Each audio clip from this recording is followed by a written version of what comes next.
Vinicius Junior est l'un des meilleurs joueurs du monde actuellement. Mais beaucoup de gens ne l'aiment pas et le trouvent arrogant. Et bien que le Real Madrid l'ait recruté en 2017 pour plusieurs millions d'euros, il a été jugé pas assez bon au départ, même dans son pays natal, le Brésil. Aujourd'hui, nous allons regarder ensemble son parcours pour devenir une star du football. Malgré les critiques permanentes, son mauvais comportement et son style de jeu jugé souvent provoquant, Vinicius Junior est pour certains le meilleur joueur du monde aujourd'hui. Vinicius Junior est né en 2000, dans la banlieue de Rio de Janeiro, et comme beaucoup de Brésiliens, il a toujours rêvé de devenir joueur de football. En 2010, son rêve est devenu réalité. Il a rejoint les équipes de jeunes de Flamengo. Les recruteurs ont rapidement remarqué son talent, et à l'âge de 11 ans, il était déjà comparé à Neymar. L'année suivante, il a même joué avec l'équipe des moins de 13 ans. Et même là, les plus âgés n'ont pas pu l'arrêter. Il devient le meilleur joueur de l'équipe et mène son équipe à une série de 90 matchs sans défaite, devenant ainsi réputé dans toute la région. Les Corinthians ont tenté de le recruter en lui faisant une offre incroyable, mais Flamengo lui a conseillé de ne pas partir et d'avancer doucement car il a encore tout le temps devant lui. Il est resté, et à partir de ce moment-là, plus rien ne pouvait l'arrêter. Ensuite, un appel va changer sa vie. Il est sélectionné dans l'équipe brésilienne des moins de 15 ans pour le championnat d'Amérique du Sud. Il marque 7 buts et est élu meilleur joueur du tournoi. Désormais, Vini n'était pas seulement champion, mais aussi les recruteurs européens avaient commencé à s'intéresser à lui. Mais il est resté finalement à Flamengo, qui l'a fait signer son premier contrat professionnel à l'âge de 16 ans seulement. Le garçon a alors commencé à voir la lumière du succès. Au début de 2017, il joue avec l'équipe des moins de 20 ans de Flamengo à la Copinha, un célèbre tournoi de jeunes au Brésil, où des joueurs comme Neymar avaient déjà fait leurs apparitions. Son contrat avec Flamengo prévoyait déjà une clause de libération de 30 millions d'euros, et un club était prêt à le payer, Barcelone. Cependant, le championnat d'Amérique du Sud des moins de 17 ans, où tout allait changer, était là.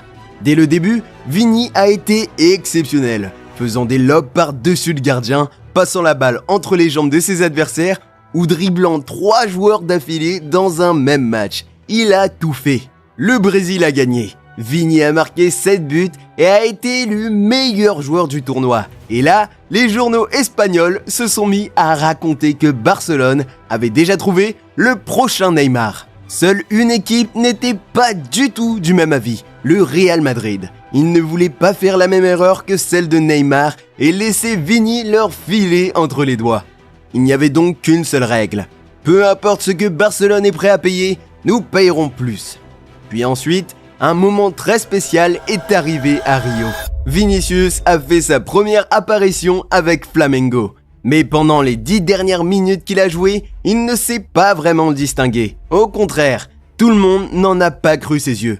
Madrid a payé 45 millions d'euros pour un jeune de 16 ans qui n'est même pas assez bon. Et comme il n'avait pas encore 18 ans à l'époque, le transfert n'a pas pu être effectué de suite.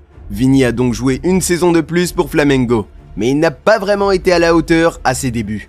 Il est entré 3 fois en jeu, mais il n'a pas laissé une impression positive. Le coach l'a ensuite titularisé, mais là encore, rien de positif. Au contraire, il y a eu des gros titres négatifs et même le journal espagnol Mundo Deportivo a rapporté que le Real Madrid a déçu tout le monde avec ses 45 millions d'euros dépensés en vain sur un jeune de 16 ans qui n'a rien de spécial.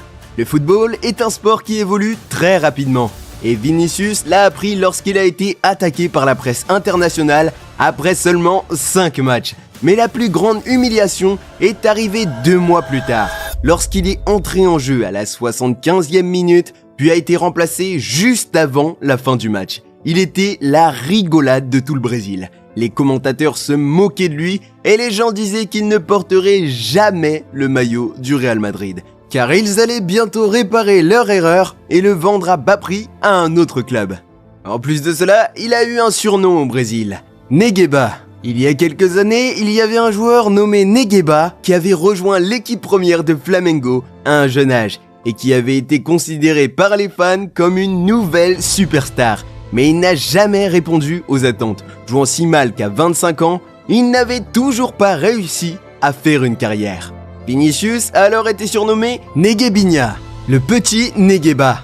Une pression immense pour un jeune de 17 ans. Il semblait que tout cela allait détruire la motivation de Vinicius. Mais c'est exactement le contraire qui s'est passé. Lors des matchs suivants, il a marqué des buts et a même été élu plusieurs fois homme du match. Il jouait de mieux en mieux et les commentateurs se sont alors mis à le complimenter et à le qualifier de joueur exceptionnel. Mais déjà à l'époque, son style de jeu était souvent considéré comme provoquant. Personne n'a oublié son but en demi-finale de la Guanabara Cup contre Botafogo. Mais il l'a célébré en imitant un bébé qui pleure, ce qui a rendu les joueurs et les fans de Botafogo vraiment furieux. Près de 10 ans plus tôt, des joueurs de Botafogo avaient pleuré lors d'une conférence de presse pour se plaindre des arbitres. Et maintenant, Vinicius semblait se moquer de cet incident. Il a reçu un carton jaune pour cela, mais le drame est survenu après le match. La finale de la Guanabara Cup devait se jouer dans le stade de Botafogo. Mais ils ont refusé de laisser Vinicius jouer là-bas et la finale a dû être déplacée dans un autre stade.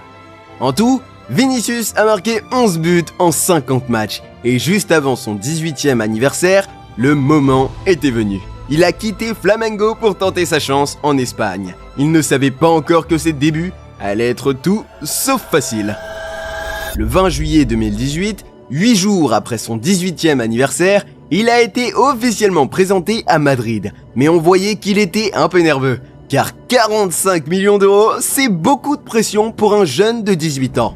Le 29 septembre 2018, il a fait ses débuts avec le Real Madrid, en entrant sur le terrain à la 87e minute. Lors de ses premières apparitions, Vinicius driblait beaucoup, mais ses dribbles n'étaient pas toujours réussis.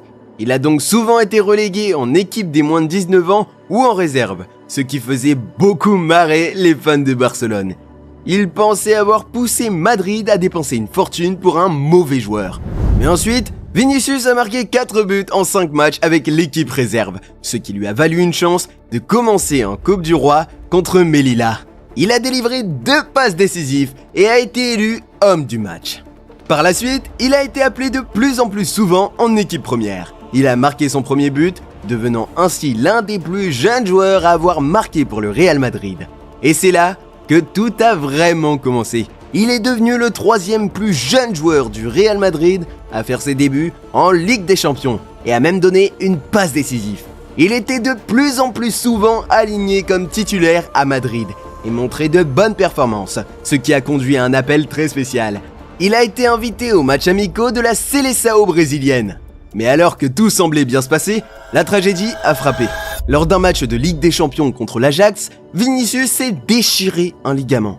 Pendant ce temps, il y a eu des changements à Madrid. Après des performances décevantes, Zinedine Zidane est revenu comme entraîneur. Vinicius a lutté pour revenir de sa blessure, mais pour une raison quelconque, il n'a pas retrouvé sa forme habituelle. Les fans l'ont hué et il n'a pas marqué un seul but pendant plusieurs mois, jusqu'à un match contre Osasuna, où il a enfin trouvé le chemin défilé. Enfin, Vini a pu sentir un léger soulagement car il vivait sous une pression insupportable.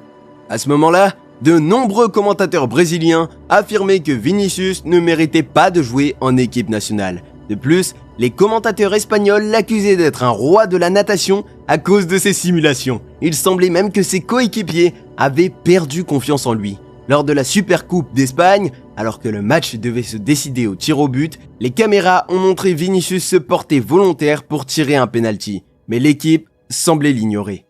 Il a terminé sa 2e saison avec le Real Madrid avec 5 buts et 4 passes décisives en 38 matchs. Mais le pire est arrivé lors de sa 3e saison avec le Real, lors d'un match de Ligue des Champions contre le Borussia Mönchengladbach. Benzema was caught on camera telling the fullback Ferland Mendy not to pass to their teammate Vinicius Jr.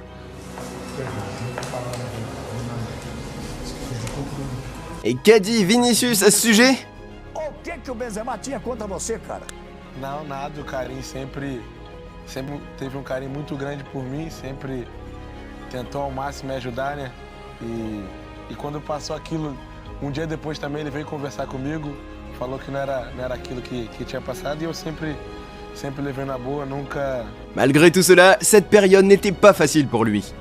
Par exemple, Eden Hazard ne jouait pas son meilleur niveau à Madrid. Et bien qu'il ait coûté beaucoup plus cher que Vinicius, c'était Vinicius qui était critiqué par les supporters pour sa façon de jouer. À ce moment-là, il venait d'avoir 20 ans, toujours très jeune, et il semblait qu'il allait craquer sous la pression.